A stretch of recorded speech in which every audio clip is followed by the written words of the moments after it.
kusina. Basta ilaw din. Ilaw tayo ngayon. Gamit yan ang ano. Yun oh. Sa ano yan, sa solar din yan, electric fan. Yung music natin. Ayan oh. Ito po yung ano sa Only Energy ano. Yan, gumawa muna ako ng ano extension cord ano, ilaw. Oh, diba oh. Oh, napakaliwanag oh.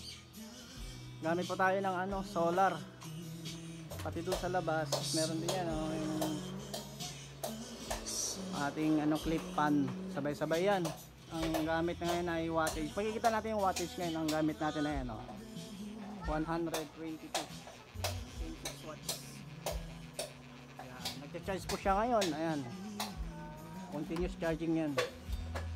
Ayan po, kita natin. Ayan mo mga kaibigan no, kung gaano kalakas ang charging niya. 15.5 yung amperahe yung pasok ng charge niya.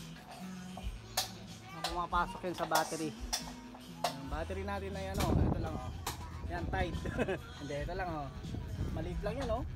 Pero tanggal kalahati oh. Paano yan ano, magkaroon sa atin oh.